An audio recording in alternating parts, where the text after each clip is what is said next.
Alors, sans plus tarder, on commencerait par l'initiative de Sainte-Camille avec Sylvain et Juan. Bon, bonjour tout le monde. Alors, je vais débuter la présentation, une courte présentation. Je veux remercier d'abord Jean-Marc et David de nous avoir invités à ce panel. C'est très gentil. Et moi, bon, je représente la communauté de Saint-Camille. Ça fait que je vais vous faire un bref historique de notre démarche. Saint-Camille, c'est 1848 dans les cantons de l'Est. Et on atteint un sommet démographique à la Première Guerre mondiale et on était 1200 personnes. Et dans les années 1980, on atteint un plancher de 440 personnes. Alors, vous voyez, toute la problématique se dessine. Perte des services de proximité et tout ce que ça amène au niveau de la dévitalisation, au niveau des problématiques de tissu social. Alors, ce qu'on a mis de l'avant pour assurer notre relève en milieu rural, parce qu'on parle beaucoup de ruralité chez nous, c'est des projets, on appelle ça des chantiers. Si vous voulez, je vais vous en nommer quelques-uns qui ont été mis sur pied. Alors, il y a un grand chantier culturel qui a été mis de l'avant avec l'achat de l'ancien magasin général à l'époque. Ça va faire 35 ans très bientôt. Alors, encore aujourd'hui, toute cette dynamique culturelle est vraiment très présente chez nous. Il y a eu un premier travail de partage des connaissances aussi avec 9 communautés du Mali. On fête le 20e anniversaire cette année, alors 20 ans d'échanges avec eux. Aussi, un grand chantier sur le développement démographique. On s'était donné un objectif de croissance de 10% en 10 ans. Alors, voyons, on travaille sur des décennies. On a quand même atteint notre objectif en 7 ans, 14% de développement. Et peut-être un dernier chantier sur lequel on travaille présentement, entre autres, c'est le chantier de la formation continue. Alors, en 2000, on a eu un premier cours d'éthique appliquée avec l'Université de Sherbrooke. Alors, c'était un semi-programme sur l'éthique. Et après est arrivé ce que Jean-Marc mentionnait tout à l'heure, les ateliers des savoirs partagés. Alors, à retenir, je crois, il y a un seul mot qui décrit assez bien ce qu'on fait, c'est le mot « partage ». Alors, partager des savoirs académiques, des savoirs d'expérience avec les communautés et des savoirs vécus. Alors ça, on a la chance de le faire avec le CRISE, le Centre de recherche en innovation sociale. Juan Luis va vous en parler tout à l'heure. Le TIES aussi, Territoire innovant en économie sociale et solidaire, qui nous aide beaucoup dans la liaison et le transfert. Alors, 2 grands partenaires extrêmement précieux. Et on a débuté à travailler avec 2 communautés, la communauté de Petit-Saguenay et le territoire de Bellechasse. Alors ça va faire, on a travaillé 2 ans avec eux. Et présentement, on regarde pour travailler avec 9 communautés. C'est un peu l'enjeu et c'est là qu'une fondation, la Fondation Chagnon, s'est joint à nous pour qu'on puisse faire une année de dialogue. Alors, on est dans cette année-là pour voir comment on pourrait travailler avec d'autres communautés dans cet esprit de recherche, de croisement des savoirs pour accélérer les processus d'innovation. Alors, Juan Luis. Alors, bon, est-ce que vous m'entendez? Oui.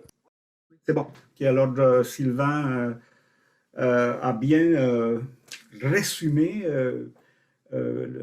disons, les grands éléments qui caractérisent Saint-Camille.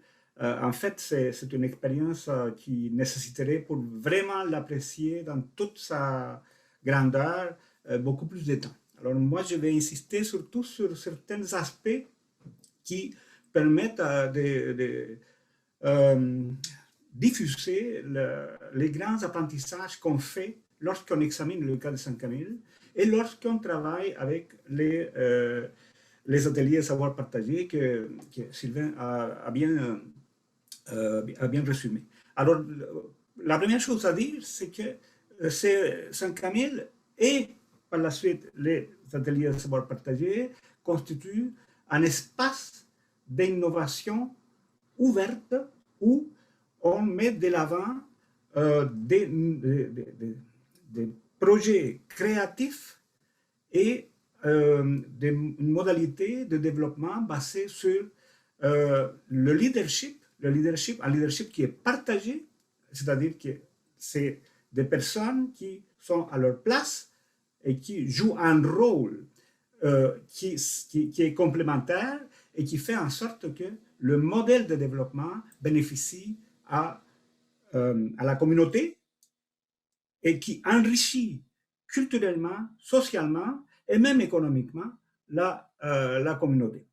Alors, ce qui est intéressant, c'est que l'accent est mis sur la valeur d'usage du territoire et ce qui fait que on cherche le développement, évidemment, économique, mais on cherche surtout la mise en œuvre d'un milieu de vie qui soit bénéfique pour les citoyens, les résidents du territoire. Et c'est cet aspect-là qui me paraît essentiel parce qu'à partir du moment où on met de l'avant la valeur d'usage d'un territoire et non pas uniquement sa valeur d'échange, mais on est en train de modifier la façon comment on oriente nos actions en termes de développement. Alors, quelles actions? Sylvain a résumé un certain nombre d'actions. Moi, je dirais qu'il y a 3 éléments qui sont absolument essentiels. Le premier élément, c'est le développement des capacités individuelles et collectives. Les capabilities d'Amartya Sen, hein, mais qui, dans le cas de Saint-Camille et de l'expérience qu'on mène avec les ateliers à savoir partager, ce sont des capacités, des capabilities collectives et pas uniquement individuelles, mais aussi individuelles. Mais l'idée du leadership partagé fait en sorte que ces capacités individuelles deviennent collectives dans la mesure où elles s'inscrivent ou s'intègrent dans un processus qui est collectif. Le deuxième élément, que Sylvain a bien résumé, c'est le développement fondamental d'une capacité réflexive. Et ça, la réflexivité est quelque chose qui permet la résilience active, c'est-à-dire non pas de réagir, non pas de s'adapter au problème, mais de prévoir un petit peu dans la mesure où on a une idée de où est-ce qu'on veut aller et quels sont les moyens qu'on peut prendre pour y parvenir. Et le troisième élément, c'est l'idée d'une vision intégrée du développement. C'est-à-dire on n'est pas dans un type de développement sectoriel qui privilégierait uniquement la forêt, l'agriculture, la manufacture ou autre. On est dans une vision intégrée qui inclut aussi bien l'habitat ou l'habité, les formes d'habiter, que le développement d'activités culturelles et le développement d'activités économiques, et qui s'inscrit fondamentalement dans l'environnement. Ce n'est pas une expérience de protection de l'environnement, c'est une expérience qui s'inscrit dans l'environnement à travers fondamentalement de l'idée de paysage. Alors, pour un géographe, c'est comme dont je suis, c'est quand même très, très intéressant. Et je dirais, pour terminer, que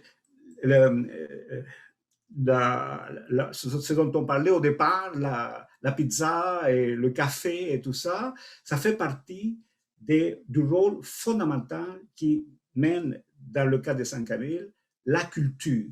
Et moi, il y a une phrase que Sylvain Laroche a prononcée il y a une dizaine d'années dans un colloque de l'ACFAS, à peu près à cette époque-ci, parce que l'ACFAS a toujours lieu à peu près en même temps, et où on se référait, où Sylvain Laroche se référait au fait que Saint-Camille avait reçu une invitation pour devenir un espèce de gisement, pour développer un gisement minier, un gisement d'or.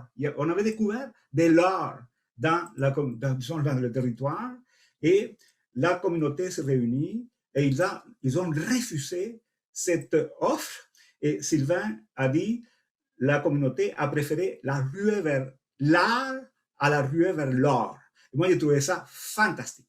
Alors voilà l'idée de la culture comme facteur qui réunit, qui crée une identité forte et qui amène les acteurs et les citoyens à agir de façon collective et ensemble. Alors voilà. Parfait. Merci beaucoup, Sylvain et Juan Luis.